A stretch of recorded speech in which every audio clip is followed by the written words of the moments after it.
Hello student, today's topic is procedure for filing Indian patent, processing, opposition and grant of patent। तो हम इसे समझते हैं।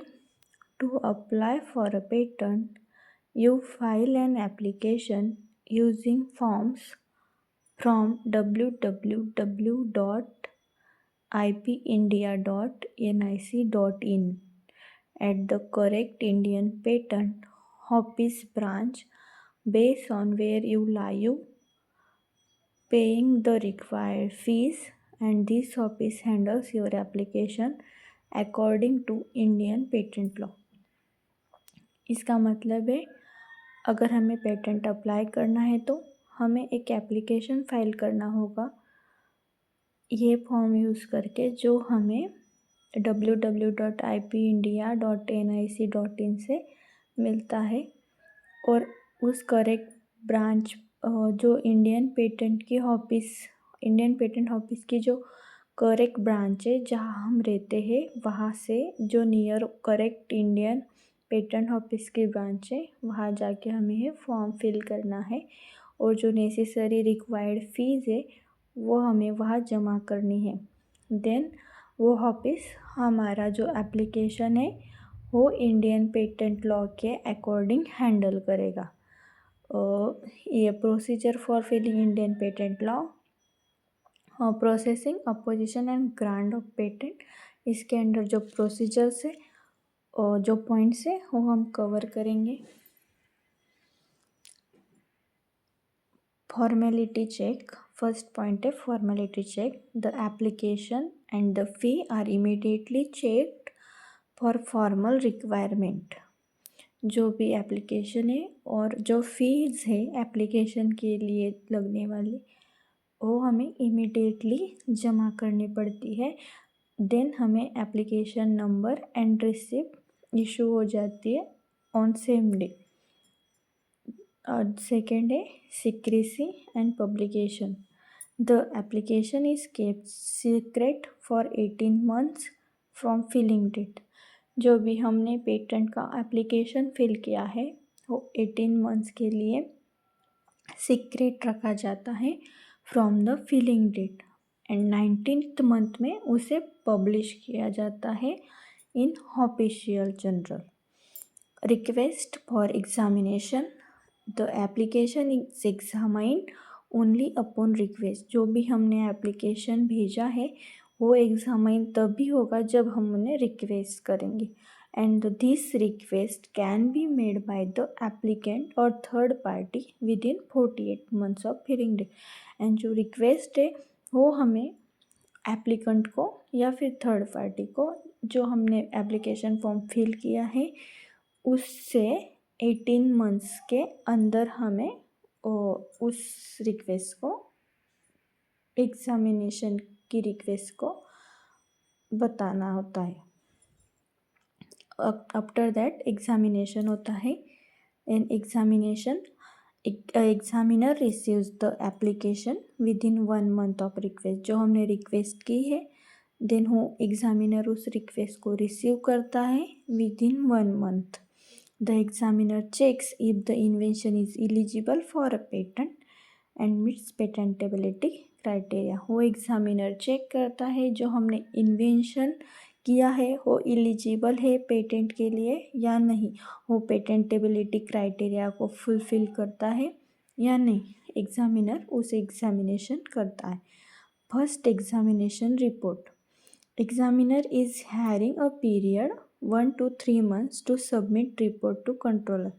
Examiner के पास एक 1 से 3 मंथ का पीरियड होता है, उसके अंदर उसे ये रिपोर्ट कंट्रोलर के पास सबमिट करनी होती है। Controller having 1 month time to review examiner report, and controller के पास 1 मंथ का टाइम होता है उस रिपोर्ट को रिव्यू करने के लिए। और first examination report detailing objection is issued within 6 month of examination request date. जो भी फर्स्ट एग्जामिनेशन रिपोर्ट में इशूज आते हैं उन्हें within 6 month of examination request date detail में प्रोवाइड किया जाता है। Applicant response applicant gets 12 months from the FER issue date to address. यहाँ जो FER detailing objection is issued within 6 month of examination request date, ये applicant के पास भेजा जाता है और एप्लीकेंट के पास 12 महीने होते हैं उस FER इशू को रिस्पॉन्ड देने के लिए। If the objection are made the controller approves the patent grant within 1 month। अगर हमें उस एग्जामिनर को एप्लीकेंट की तरफ से कुछ ऑब्जेक्शन या रिस्पॉन्ड प्राप्त हो तो उस पेटेंट को ग्रांट कर देता है within 1 month। Pre grant opposition after publication and opposition can be file within a period of 6 month।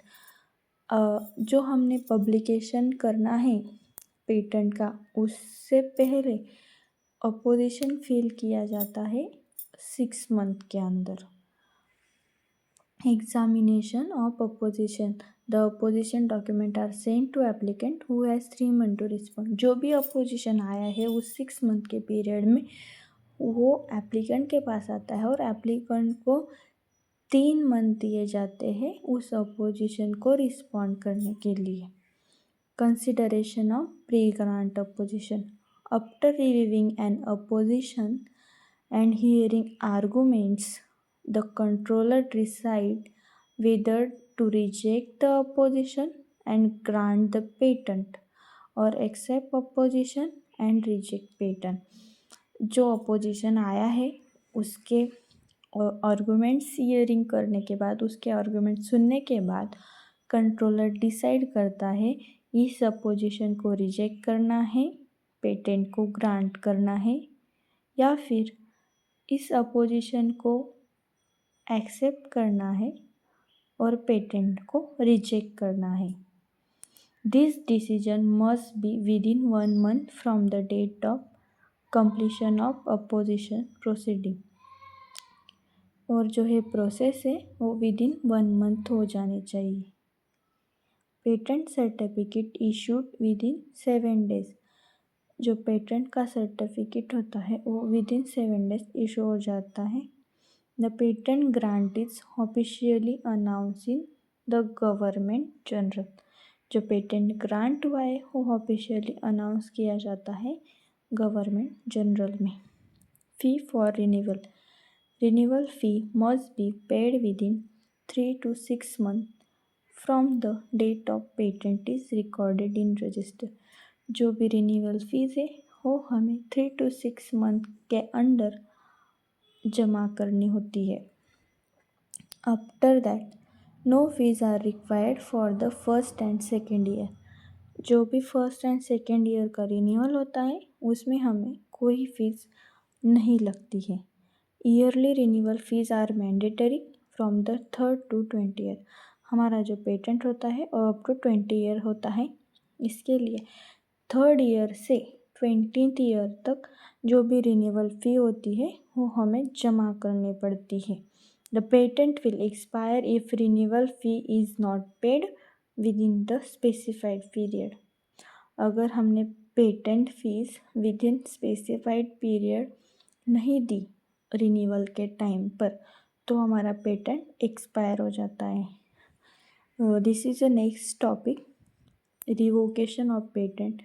मतलब पेटेंट कब रिटर्न लिया जा सकता है उसके लिए सम पॉइंट्स हैं। A patent can be cancelled by the appellate board और high court if any person request it is based on the following grounds. Patent cancel किया जाता है अगर कोई एपेलेट बोर्ड और हाई कोर्ट रिक्वेस्ट करता है तो वो कौन से मुद्दों के आधार पर पेटेंट कैंसिल किया जाता है तो देखते हैं। प्रायर पेटेंट, पेटेंट के पहले इन्वेंशन वाज ऑलरेडी क्लेम। मतलब जो भी पेटेंट हमने फिल किया है उसके अंदर जो इन्वेंशन है वो ऑलरेडी क्लेम है तो हम उस पेटेंट को कैंसिल कर देते हैं। Wrong applicant. The person who is applied for patent was not legally entitled to do so under act. जिस भी पर्सन ने इस पेटेंट को अप्लाइड किया है वो लीगल नहीं है और एंटाइटल्ड नहीं है इस लॉ के अंडर, तो वो भी पेटेंट कैंसिल किया जाता है। Violation of rights. The patent was obtain unfairly. जो पेटेंट हमने फिल किया है वो अनफेयरली फिल किया है, इसके लिए भी वो पेटेंट रिजेक्ट किया जाता है। Not an invention. The subject of the claim does not qualify as invention. जो भी हमने पेटेंट में फिल किया सब्जेक्ट है उसे चेक करने के बाद उन्हें पता चलता है कि ये कोई इन्वेंशन नहीं है तो वो कैंसिल कर सकते हैं। Lack of novelty. The invention was already publicly known or used in India before the application date. जो भी इन्वेंशन है पब्लिकली नोन है ऑलरेडी और इंडिया में उसे एप्लीकेशन करने के बिफोर यूज़ किया जा रहा है, तो उसमें कोई न्यू इन्वेंशन नहीं है तो उसे भी कैंसिल किया जाता है। Invention is considered too simple or already known to public. This point and this point are same. Invention is not useful. अगर जो इन्वेंशन किया है वो पब्लिक के लिए यूज़फुल ही नहीं है तो उसे भी कैंसिल किया जाता है। The patent application does not provide enough detail. जो भी हमने पेटेंट फिल किया है वो इनफ डिटेल्स प्रोवाइड नहीं कर रहा तो उसे भी रिजेक्ट किया जाता है। What are the patent claims to protect is not clearly defined. इसका मतलब जो भी हमने पेटेंट प्रोवाइड किया है वो किस बात को प्रोटेक्ट कर रहा है वही क्लियरली डिफाइन ना हो तो उसे भी कैंसिल किया जाता है। The patent was granted based on false statement. जो भी पेटेंट ग्रांट हुआ है वो फॉल्स स्टेटमेंट के बेस पर ग्रांट हुआ है, ऐसा उन्हें समझने के बाद उसे कैंसिल किया जाता है। The invention subject matter is not patentable. जो भी इन्वेंशन किया हुआ सब्जेक्ट वो पेटेंटेबल नहीं है। The invention was secretly use in India before patent application file. जो इन्वेंशन है उसे पहले ही इंडिया में यूज़ कर लिया गया है, उसके बाद उसके ऊपर पेटेंट फिल किया जा रहा है तो उसे कैंसिल किया जाता है। The applicant did not provide required information to the patent controller. जो भी एप्लीकेंट होता है जो पेटेंट फिल करता है उसने एग्जामिनर या कंट्रोलर को जो रिक्वायर्ड इंफॉर्मेशन है वो नहीं दी तो भी पेटेंट कैंसिल हो जाता है। The applicant ignore a government order to keep invention secret. Applicant government के ऑर्डर या रूल्स को नहीं मानता है तो भी उसे कैंसिल किया जाता है। Permission to change the patent application was obtain through fraud. जो भी पेटेंट एप्लीकेशन के लिए परमिशन दी गई है वो फ्रॉड थ्रू हुई है, ऐसा उन्हें समझने के बाद वो पेटेंट को कैंसिल कर देते हैं। The patent application does not mention correct geographical origin of any biological material using in the invention. जो भी जियोग्राफिकल सोर्स से एक जिस भी मेडिसिन में हमने जो भी बॉटेनिकल सोर्स से जो भी बायोलॉजिकल मटेरियल डाला है ये मेडिसिन में उसका जो करेक्ट जियोग्राफिकल ओरिजिन है वो अगर मेंशन ना हो तो भी पेटेंट कैंसिल किया जाता है। I hope you may understand. Thank you for listening.